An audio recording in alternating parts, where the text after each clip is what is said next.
These things are, I think, the Japanese equivalent of the mirror stage. They're what anthropologists call totem badges.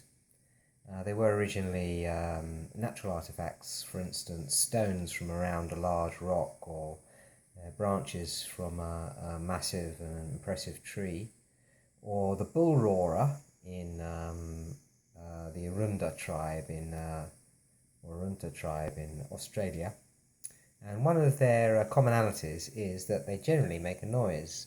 This is my amulet or omamori from Tamano Oya Shrine near Hofu, and it represents a cockerel. And not only does it represent the cockerel, it also makes a noise, like a cockerel in a way.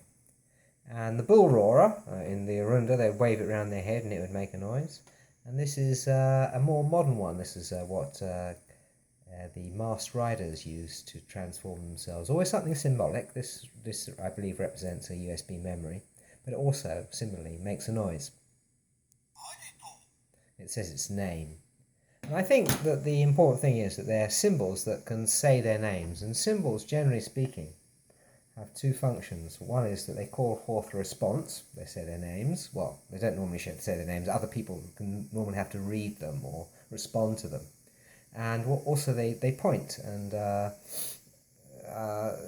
think the Japanese like to feel that these, or the totemists like to feel that there are some special symbols that can say themselves, that they can sort of respond without the need for another person to read it or respond to it.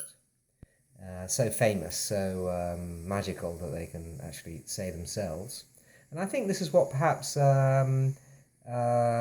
Westerners feel when they see themselves reflected in a mirror, because it almost seems like it's external. It's not something you can ever see yourself, so one can presume that it's external to oneself. And this somehow creates a sense of internality and externality, and the internality in which, in one's mind, one sort of can have a narrative, and the externality of the face which one presumes only other people can see. But of course, the face that one sees is inside one's mind, or inside the vast mirror of one's consciousness. So there's no such thing as an outside, but we can convince ourselves by looking at mirrors that there's an outside, and Japanese people maybe can sort of go and believe that there are symbols that are out there that can say themselves. They're that famous.